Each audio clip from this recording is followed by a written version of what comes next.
देखिए, एक चीनी कहावत है, अगर आप देश को, एक जाति को बर्बाद करना चाहते हैं तो आप उसका इतिहास मिटा दीजिए, उसका इतिहास तोड़ मरोड़ दीजिए।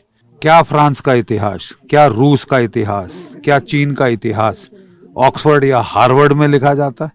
वो खुद अपना इतिहास लिखते हैं। तो मुझे बताइए कि हम अपना इतिहास क्यों आउटसोर्स कर दिए हैं अंग्रेजों को?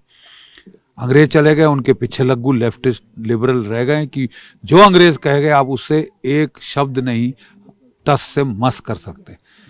मैक्स मुलर 18वीं सदी में था, क्या उसके पास रेडियो कार्बन डेटिंग थी, यूरेनियम डेटिंग थी, ल्यूमिनेसेंस फ्लोराइड डेटिंग थी?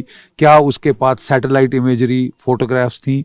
क्या उसके ने जो आर्कियोलॉजिकल वर्क हुआ है आज़ादी के बाद वो था? उसके पास पेलियोलॉजिकल डेटा था, जियोलॉजिकल डेटा था, डीएनए मैपिंग थी? नहीं। How is it that his word is taken as factual addict? You can't, the Vedas were written in 1200 BCE. How did he come to this? He did a back of the envelope calculation. क्या किया साहब? वो paper लिया, उस पे लिखा कि भाई बौद्ध जो सूत्र थे वो 600 साल में हुए, 600 BCE में हुए। ठीक है साहब, उसमें दो साल दे दो कि अरण्यक और ब्रह्मांड और वेदास के, तो ये 600 साल हुए, 600 और 600 1200, बस 1200 साल पहले वेद लिखे गए। हिस्ट्री ऐसे फ्लिपेंट तरीके से लिखी जाती है? क्या एविडेंस है? What is the evidence to support this फतवा? और इस एविडेंस के बुनियाद पे आप कह रहे हैं कि क्योंकि मोहनजोदाड़ो की सिविलाइजेशन वो 5000 साल पुरानी है, 3000 BC है, तो इसका मतलब आर्य जो थे वो उसके बाद आए, और वो जो जो जो इंद सरस्वती सिविलाइजेशन थी वो वैदिक नहीं थी, वो आर्यन नहीं थी, वो द्रविडियन थी। ये आपने एक फालतू बाइनरी बना दी है। तमिल लिटरेचर में कहीं नहीं लिखा कि हम जो है इंदस से भागते भागते भागते पीछे आए हैं। क्या अगर इतनी लंबी जर्नी की होती एक पूरे पीपल ने, क्या उसका कोई रिकॉर्ड लिटरेचर में नहीं होता? वो नदियों के नाम वो पुराने लेके लोग अपने नई जगह जाके डाल देते हैं। ये सब बकवास है। It has been now found कि जो DNA north and south of the Vindhyas एक ही है, बट हम अंग्रेजों के पीछे लगू हैं, वो हम उसके इतिहास पे चले हुए हैं। तो हमने इसमें जो खासतर अध्ययन किया है और जो आर्यन इन्वेजन थ्योरी है, हमने देखा कि आर्यन इन्वेजन थ्योरी इसलिए बनाई गई थी कि वो आर्यों को साबित करें कि साहब ये तो बाहर से आए, they are aliens, they are not indigenous. ठीक है साहब। और इसका क्यों ये साबित करना चाहते थे कि भाई हम कह रहे थे कि अंग्रेजों को क्या हक है भारतीयों पे राज करने का? तो बोले हम बाहर से आए, तुम भी तो बाहर से आए, आर्य भी तो बाहर से आए, चोर चोर मुसेरे भाई, तुम भी चोर हम भी चोर, तो तुम चिल्ला क्यों रहे? ठीक है, ये साबित करने के लिए उन्होंने आर्यन इन्वेजन थ्योरी को इतना बढ़ावा दिया। अफसोस की बात यह है कि 75 इयर्स आज़ादी के बाद अभी तक हम इसको चेंज नहीं कर पाए नैरेटिव को, जबकि हमारे पास इतना ज़्यादा साइंटिफिक एविडेंस आ गया है। वो 1971 में जो लैंडसैट अमेरिकन सैटेलाइट था, उसने जाके पूरी फोटोग्राफ्स खींच दी जो ड्राई रिवर बेड है सरस्वती का। यहाँ लेफ्टिस्ट हिस्टोरियन लिबरल हमको बोल रहे थे सरस्वती नाम की तो कोई नदी थी ही नहीं साहब, तो कैसे सभ्यता वो आर्यों की हो सकती थी? देयर वाज नो सरस्वती, तो how can there be a Saraswati civilisation, a Vedic civilisation? तो वो तो एक नाला था साहब, गंदा नाला, हेक्सारावती अफगानिस्तान में। जब सैटेलाइट ने आपको फोटोग्राफ भेज दी हैं और फिर हमारे इसरो सैटेलाइट्स ने पूरा मैप कर दिया है, हिमालय से लेके रण ऑफ कच्छ तक ये नदी जाती है, और कुरुक्षेत्र और दिल्ली के आसपास हरियाणा पंजाब में ये कितने सारे वहां पे 80% of the Indus valley sites have been found not on the Indus river.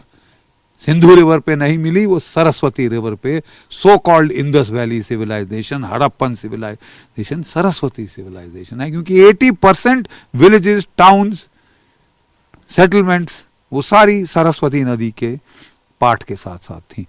4600 kilometre long, 6 to 8 kilometre wide, 4600 kilometre लंबी हिमालय से रण ऑफ कच्छ तक, और 6 से 8 किलोमीटर चौड़ी पाट वाली नदी, ब्रह्मपुत्र से भी बड़ी नदी। ठीक है, तो इस नदी का तो हमने घुमा ही दिया है। अब आपको एविडेंस मिल रहा है, जियोलॉजिकल एविडेंस है, पेलियोलॉजिकल स्टडी ऑफ रिवर चैनल्स करें तो आपको एविडेंस मिलता है किस तरह यमुना सरस्वती में मिलती थी, सतलज सरस्वती में मिलती थी, आइस मेल्ट वाटर आता था, वो खत्म हो गया, मॉनसूनल स्ट्रीम बन गई। 4000 साल पहले जबकि मेघालयन ईरा शुरू हुई क्लाइमेटोलॉजी के मुताबिक, तो 200 साल का सूखा पड़ा।